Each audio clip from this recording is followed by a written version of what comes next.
If you've been a fan of RR Sluggers over the past few years, you'll know that they've actually put out a set of videos talking about retired colors from LEGO. And as someone who has been an avid Bionicle collector, this affects my own collection and probably many of yours as well, as we have many colors that have been introduced in Bionicle's past that we have seen be retired, sometimes replaced for something else, sometimes not replaced at all, and occasionally even making a return like dark turquoise. But colors that I wanted to focus on today were transparent colors specifically, and RR Slugger put out a pair of videos, which I will link in the description, talking about these colors: transparent neon green and transparent neon orange, which I have two different Borak eyes here to showcase. There is some discrepancy in this color depending on where you got it. Suffice to say, I find this interesting most notably because, as the name implies, these are neon colors. They are fluorescent. They will glow under a black light. And the removal of these colors from LEGO's color palette means that we are left with essentially, and I'm going to put an asterisk in this, one color that is transparent and fluorescent from LEGO to date. The last color, the last beacon of hope, if you want to call it that, is trans bright green, this color right here, which also comes in some Borak eyes, thankfully, because of the Liwa Uniter set in G2.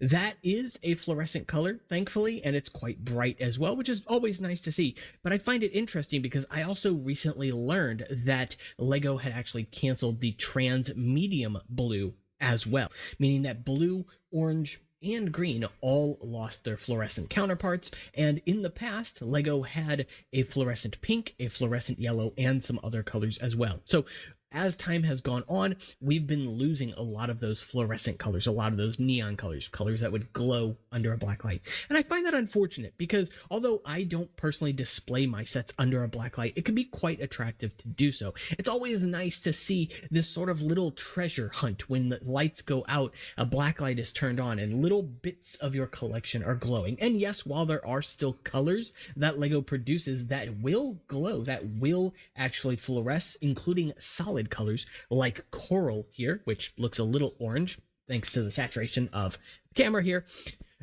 It's nice to see it at the very least, but I do wish that we would see it more with transparent colors. That said, that's not actually to say that all fluorescence has been lost. Actually, recently, over the last couple of years, LEGO has actually updated their transparent clear color, and this is ever so slightly fluorescent. Under a black light, although it's not going to glow very bright, especially if that black light is far away, as the black light is brought closer, it will actually start to fluoresce a nice shade of blue, interestingly enough. And I find that quite charming. It's not so bright on a shelf to really be a statement, of course, but at the very least, it's something. And there is one other color that LEGO produces right now that is fluorescent as well as being transparent, and that is the opalescent blue specifically. This color is a bit of a weird one. LEGO has been focusing a lot more on these opalescent colors, and I really enjoy that. I love the sort of discretion that they have compared to something like a glitter color, which LEGO used reasonably heavily over the past several years. Seeing these colors feels more like a natural evolution to those. It feels less cheap, if you want to call it that. And that's not to say that glitter colors are bad by all means. I prefer them. I like them. Prefer may not be the right word, but there are certain applications where I quite enjoy them. That said, though, to take the fluorescence away from other pieces and keep it for stuff like this is a little bit nuanced, because this is not useful everywhere. This has a very fantasy futuristic vibe to it. So if I wanted something that was maybe fluorescent on a castle, for example, it's harder to use that. Not to say that it's appropriate to have a castle that's fluorescent. Sure, an argument can be made, but at the end of the day, it's always nice to have options. I've also seen the colors purple slightly receive some fluorescence, though that seems to be more of a hit and miss kind of thing, so I don't know if that's a changeover that they're doing right now. But as we discussed earlier, trans orange has definitely seen a literal colored history here. We've actually not yet received a transparent regular orange Borak Eye from Lego. And I don't imagine that we will, at least not from the old mold, because the new mold has replaced it. But it's still a lovely color either way. It's just often nicer, in my opinion, to have the option to make something glow, especially in warmer color tones where it can sort of mimic fire, right? Trans neon orange, a trans neon red, trans pink, trans yellow, any of those that could be neon, if at all possible, I think it would be nice to have those. Now, Lego doesn't really focus on too many of these colors, Nexonite being the sort of heavy usage of the trans neon green and trans neon orange, a magnum opus, if you will, of those colors. And in a way, it was a bit of a love letter to them, but at the end of the day, you know, Lego had its issues, in my opinion, with the orange, for example, the discrepancy in color. And I've even heard that some discrepancy has been seen with the trans neon green as well. I have thankfully not come across any trans neon green pieces that are different. Maybe they glow different, I can't be certain, but it's still interesting at the end of the day to see something that's so visually distinct here being called the same color by Lego, because things change over time. And oftentimes when we see a change like colors, classic silver from 2001 through 2005/6 Bionicle into pearl light gray from 2006 onward, and then you see other colors like flat silver and etc., those are often given a little more love, let's say, at least in terms of naming. Not always, of course, there are always standouts. I pointed out just the other day how this headpiece here is flat gold. It doesn't really look like it though, because when you compare it to other flat gold pieces like the Kanohi Evoki, for example, the Mask of Light, it's markedly lighter. Well, the reason for that, of course, is because this is ABS plastic and not polypropylene, and Lego has had trouble with, especially in the past, in their earlier metallic years, if you want to call it that, matching the colors between their harder and softer plastics. The same can be said about like Krana as well, which oftentimes don't match exactly the color they're trying to mimic, but some do a more faithful job than others. So it's definitely interesting to see all this stuff, and I love the nuance for sure. At the same time, the nuance can end up making things feel bland, boring, right? Or I guess rather the lack of nuance.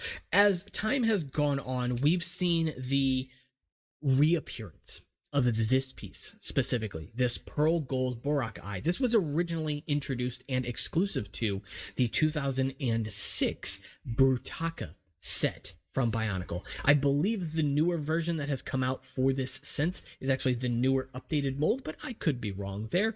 That said though, something that has bothered me as time has gone on is the shift not only in these transparent colors, but also metallic colors as well. And I've touched on this in previous videos, but I specifically wanted to note with pearl gold, because I've shown in video the difference between like pearl gold and warm gold, which is often used interchangeably, as I don't even know honestly which is supposed to be which, and parts appear in both colors from the same sets. So it's definitely a discrepancy thing, but I've noticed over time that colors like pearl gold, for example, have often felt like they were getting cheaper. Not in terms of them actually being that way, but almost the metallic luster has started to sort of leave them. I was just taking a look at some Ninjago pieces that I had ordered for that elemental dragon, the gold wing pieces on him, and when I compared them to a piece from earlier in Bionicle, that same pearl gold color, it was much more notably metallic, sparkly. It had a depth, a richness to it that was lacking in these weapons. They were still cool, and I like the color. It's not a knock against it, but seeing colors change over time, at the very least, is interesting, and it's notable. Sometimes important to note as well.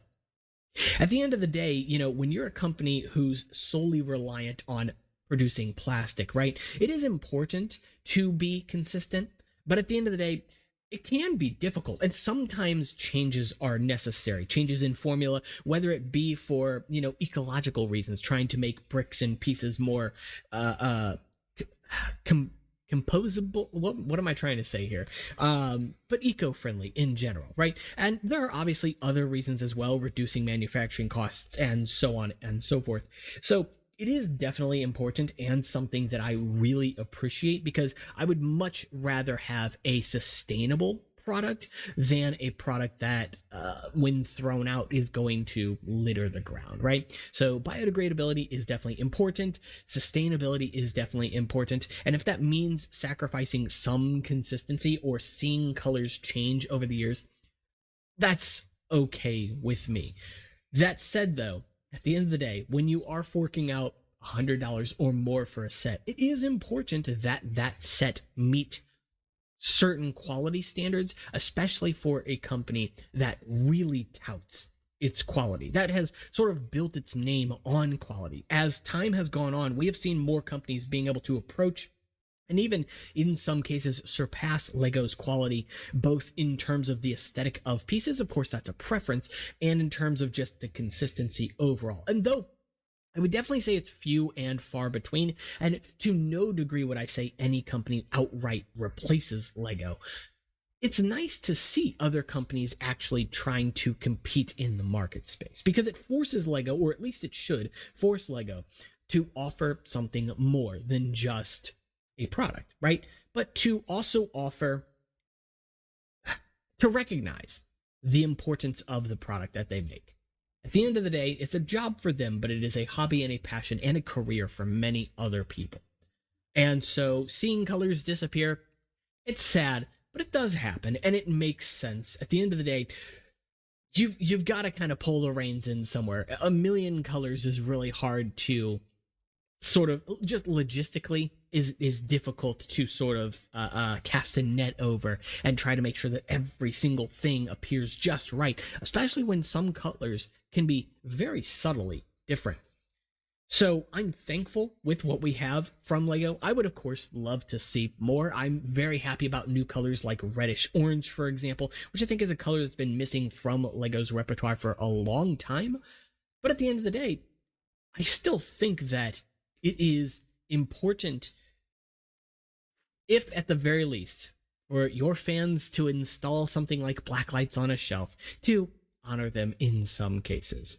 So to leave it at this, all I can say is go out there and get yourself a bunch of trans bright green pieces before Lego discontinues them as well. Be happy, of course, with what we have received, because in the past, at the very least, Lego has been very generous with their transparent neon colors, some more than others, of course. Hopefully there's a day in the future where we can, the fans can overwhelmingly call on Lego to bring back colors like trans neon pink. I don't think that'll ever happen, but it'd be nice to see, and I'm not going to be fighting it. All right, so that's pretty much it for this one, guys. If you did enjoy the video, make sure to leave a like and subscribe. It does really help out the channel. And as always, you can join the conversation both in the comments below. Let me know, are there any colors that Lego has discontinued, especially in recent years, that you would like to see? Or maybe some obscure colors like trans neon pink. For people outside of Bionicle, there are a lot of people that have never seen that color before, and it's a really beautiful color, so it's sad to see it relegated to just a handful of pieces, trans neon yellow as well. But of course, you can also check out Discord, Instagram, and Patreon, all of which are in the description below, and of course help out as well.